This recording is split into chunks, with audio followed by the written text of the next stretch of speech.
people kind of say, well, is this just a film about your family? It's like, no, this is a film about family. On this special episode of the Marvel at Jesus podcast, Joel Smallbone of For King and Country, one of the biggest names in contemporary Christian music, joins us to talk about his upcoming film, Unsung Hero.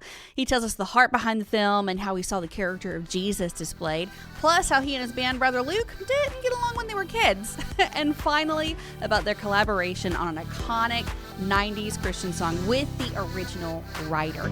It's the Marvel at Jesus podcast from Life 90.5. Hi, this is Mandy with Life 90.5 and the Marvel at Jesus podcast. Super excited that joining me today is Joel Smallbone of For King and Country. Hey, Joel, how you doing? Well, good day to you, Mandy. Lovely to connect. Where are you joining us from today? Nashville, Tennessee. Of course. Tennessee. I'm actually at home today, which is a rarity during this season of life, so it's quite nice. Well, y'all are on the road a lot, so I'm glad you're getting some time at home. And can I hear that Southern accent just one more time, though, because that was nearly perfect. Well, I just want to say I'm thrilled to be on this podcast this morning with Mandy, talking about movies and Jesus and music. Yes. Oh, okay. You have made my day. Like, that was perfect. Okay. So before we talk about your movie, Unsung Hero, coming out in April, I do want to ask you a couple questions. This movie's a lot about, like, when you were a kid. So Right. Think back to childhood for a moment. And when you were a kid, what did you want to be when you grow up? Well, I don't know if this is an exciting answer or not, but I sort of wanted to be a musician. Oh, really? Okay. Yeah, I often say that music chose me more than even I chose music because I grew up in and around music. Dad was a concert promoter in Australia, which is funny because the film sort of chronicles part of his story here. But so he would bring Stryper and Amy Grant and different people to Australia, to the Sydney Opera House. And so some of my first memories were like plugging my ears at rock shows or like studying Vinyl 45 album covers. And so it's a little bit of a pinch yourself moment now when you fast forward and you get to do this not only as a hobby, but you make a life out of it. It's quite astounding. Well, that's a lot better than me. I had a giant list of things I thought I wanted to be and ended up in radio, and I'm not complaining about it. But no, that's was really radio cool. Like anywhere on that list or no? It showed up. Oh my goodness! For me, it showed up when I was in high school. I had some family friends who were in radio. Okay. Like, that sounds kind of cool. Like getting to play music that I love and getting to talk to people like Joel Smallbone. I mean, that sounds amazing to me. And then God worked it out so that I was able to do that, and that was really cool. And it's amazing to see how God worked it out for you, as a kid wanting to do music. And obviously, like, y'all are one of the biggest names in contemporary Christian music right now. So that's fantastic. Now, another question. Between you and your brother Luke, right, I need to know who got into trouble the most as a kid. Me. You, for sure. Luke was like a mini me Jesus Christ growing for up. reals. Yeah, he had a bit of a stint where he just sort of pathologically lied for a bit. But other than that, he desperately wanted to do the right thing and still does. Like, I don't know if you're a study of the Enneagram, but he's like a 9 on the Enneagram, which is the peacemaker. And I'm sort of the perfectionist, the driver, the performer. And so it actually, all the things, we didn't get along growing up very well. Because he's the younger brother, he got taller, he became a better sportsman. All the things that younger brothers shouldn't do, he did. Correct, yes. And was very upsetting to me. And it was really music that brought us back together in a kind of magical, providential way. And now we're sort of thick as thieves. And all the things that bugged us growing up are the very things that we find really fascinating and endearing now. I love that. Now, what kind of trouble did you get into? It was pretty like low key trouble compared to what a teenager can get into. Right. It was kind of Christian homeschooler trouble. Yes. That kind of thing. For instance, I got sent back, speaking of Australia, sent back to Australia with my older brother, Ben, when I was 16 and he was 18, because don't take this as an offense, because it was their words, not mine. Okay. But according to our parents, we were becoming too American. That's fabulous. And that meant, okay. we cared about how we dressed too much. We wanted to go to the movies with our friends. Now I did have a bit risque. I did have a girlfriend that my parents did not approve of, but she was part of the youth group, and she was just a bit older, and they didn't think it was a good idea. So yeah, it was Christian homeschooler sort of trouble. That sounds about right, actually. I've actually spoken to your mom before on another interview. Miss Helen is one of the sweetest people I think I've ever spoken to. Yeah. But she's sweet until she's not. I can kind of picture it. Her definitely saying, "Nope, we need some more Australian in these kids." Thing. She still has that thing.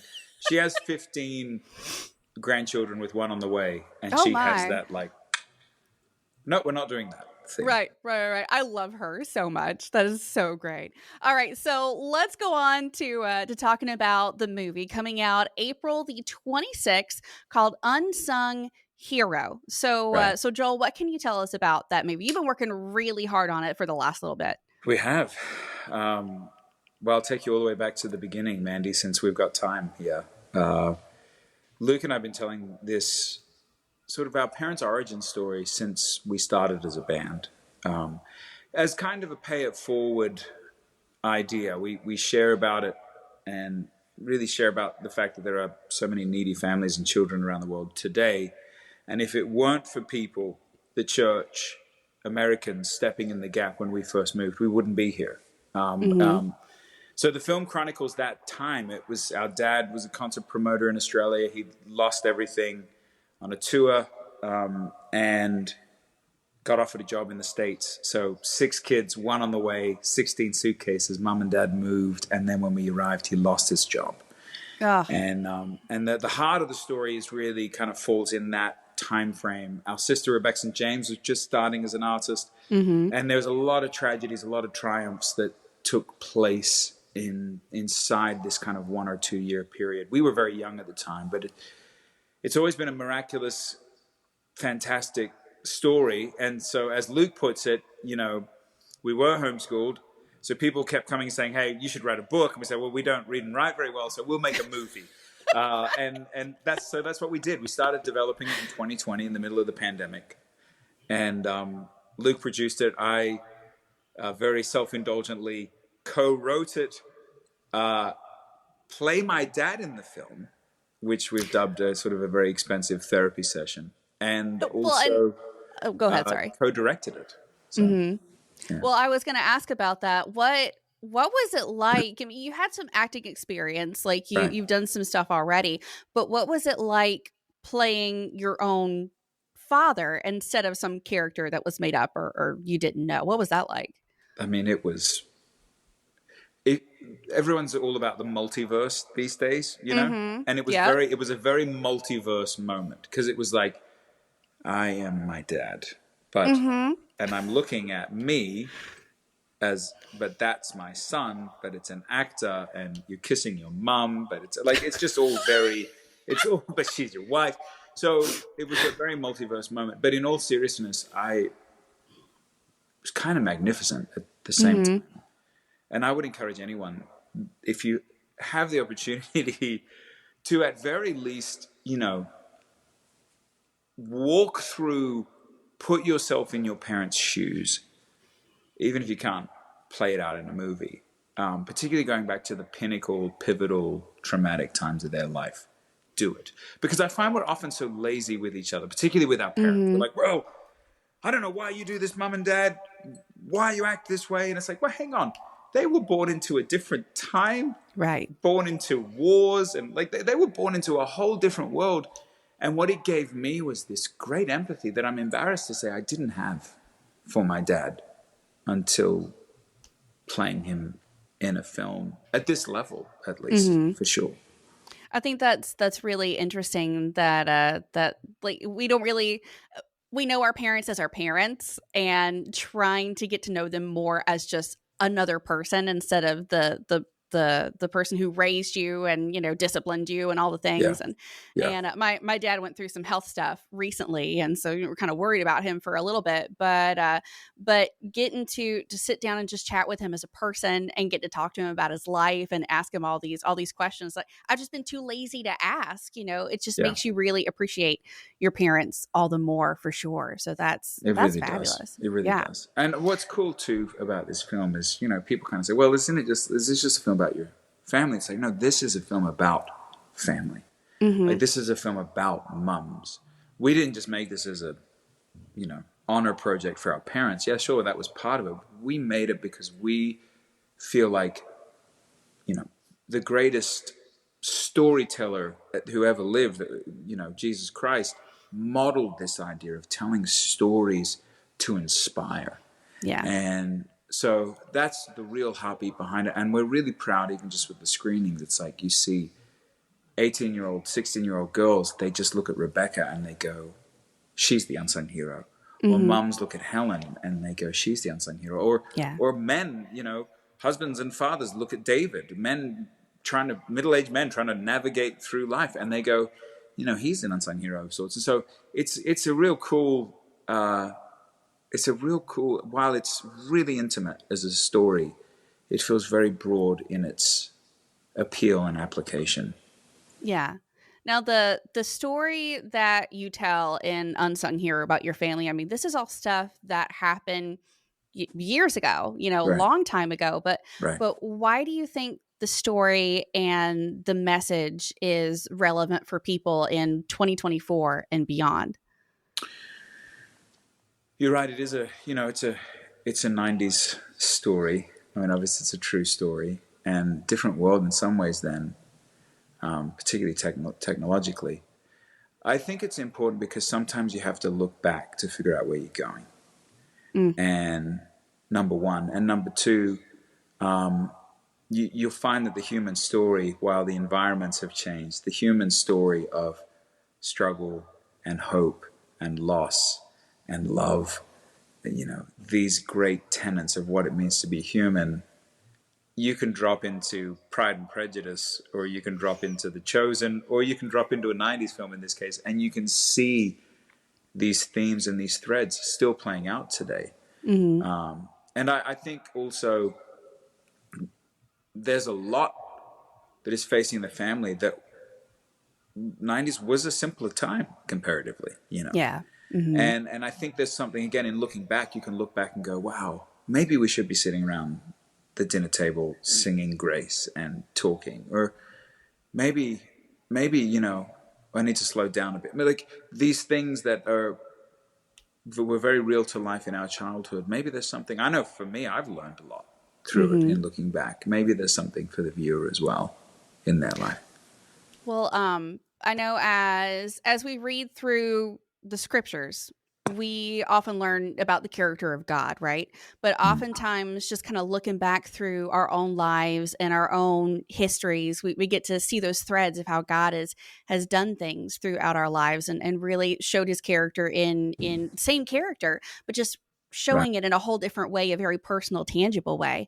Right. So as you think on your past and your family's past, and as you made this movie, is there some part of the character of Jesus that really just showed up in a big way for you? Yes. And I say this very sensitively because I think we're very eager to focus on the really masculine attributes of God, you know, the conqueror and the hero. And yet Jesus, in Jesus' words, says, I'm like a mother hen. I want to gather you under my wings. And the protector, God the nurturer, and God the protector, which I think is a very key part of God and the Holy Spirit and so on, is something that I feel like our mum really deeply modeled for us. As they, you know, everything about our lives as kids was very unsafe. We were on the other side of the world from our grandparents and our relatives. We were in a foreign land. You know, you guys speak a funny language. we financially were on the brink. We were sleeping on beds made out of clothes. You know, we didn't know where the next meal was going to come from. We didn't have insurance. Mom, like everything was unsafe, and yet the amount of safety we felt in our mum's love and in our dad's love was really, really profound. And so, yeah, I think the attribute of the nurturing nature of God is something that it's funny, I've never been asked that, Mandy, but it's something that I really feel like shines through in the film. I love that. And I can't wait to see that character of God on display in the film too. I mean, obviously your story is great and everything, and but pointing to Jesus, I mean, that's really, I mean, the ultimate goal of what you're doing is showing how great God is and all of that. Well, it's so cool because it's like it's all pointing back, right? Like the good and the bad and the ugly. It's all in its own strange way an expression of either the absence of God's goodness or the flow of God's goodness. And what's great about this story is that it feels like you really got to. It's not a pretty story in some ways, you know. It's still a family film, no doubt. But we didn't shy away from the realities of what Dad was wrestling through at the time, and you know, our own ego, our own pride, these sorts of things. But I actually felt by digging into those real human experiences of ego and pride, the things that tend to separate us from God, was part of what made the story so sort of vertical. It pointed to God so much more because we were actually going into some of the heavy layers of darkness, you know. So we can't just watch this movie and expect everything to be sugar-coated. I think oftentimes in Christian films we see a lot of things completely sugar-coated and not realistic in any way. But this is real. Telling our own story was it was like, hey, we're not going to hide behind our story. Like we sort of, you own your own story, if you will. So it's like we're gonna tell this thing, you know, kind of all warts and all.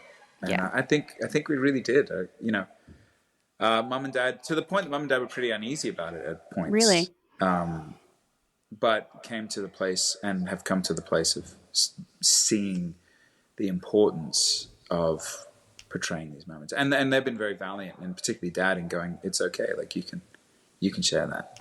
Yeah. Well, what is one thing that you hope people get out of watching Unsung Hero?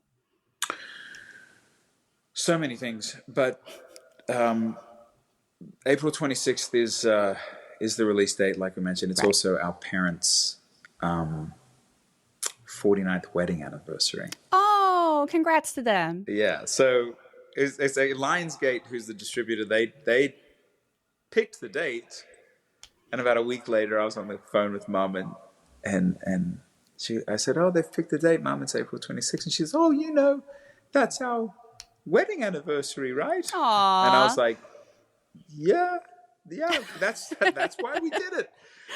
Right. But it was just this happy, the kind of, I mean, I'd call it a coincidence, but I think it was more providence that it sort of, a film that really honors marriage and honors the commitment of long-standing marriage, that it would fall on their anniversary. I think, but if I had to pick one thing, we've dubbed the 26th Family Day. You know, you've got Mother's Day and Father's Day. We're creating our own holiday. April 26th is Family Day. And I think part of the reason we've done that is because really we want people to be inspired to dig deeper into their family. There's a great quote that spoiler alert, that comes up at the end of the film. It's a Mother Teresa paraphrase. And she says, if you want to change the world, go home and love your family. Oh. And I think that was such a good summation of the story. Yeah.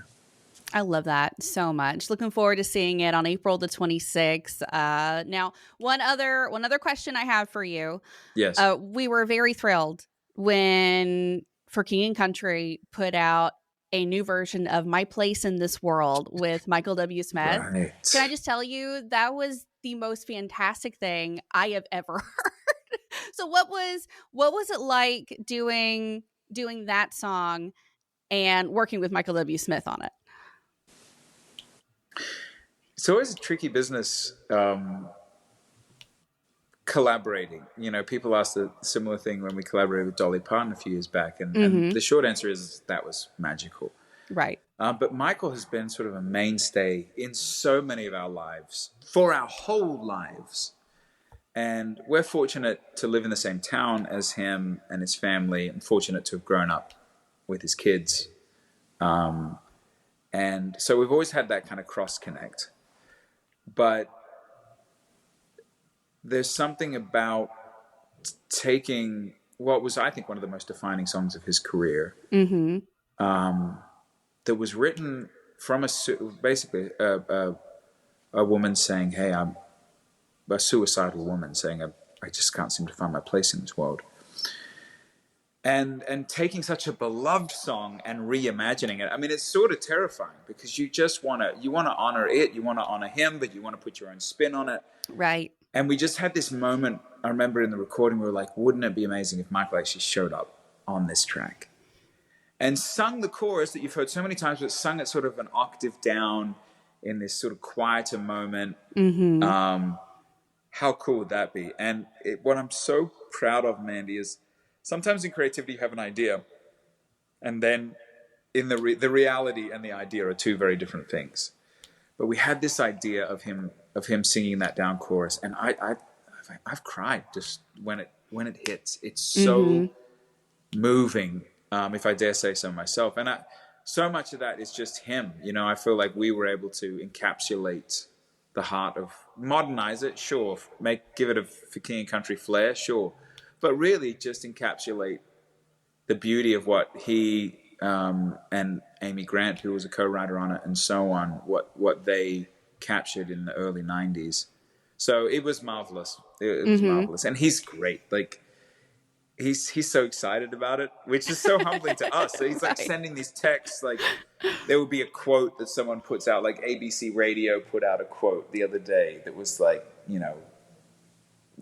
a thrill indeed or something like that. And he took a picture of it and was like, it is a thrill, Right. So it's just cool to see someone at that age who's had so much success still be sort of childlike in it as well. Yeah, great experience. Well, you took that 90s song and just breathed some new life into it. We've actually played it some on our radio station, and listeners are just eating it up, just loving it. Not only the nostalgic people like me who remember it, but also just new people being introduced to the song. It's like, this is just so good. So thank you for making that effort, and thank you for bringing this 90s story of your family to film in Unsung Hero, releasing April the 26th. So where can people find out more about Unsung Hero?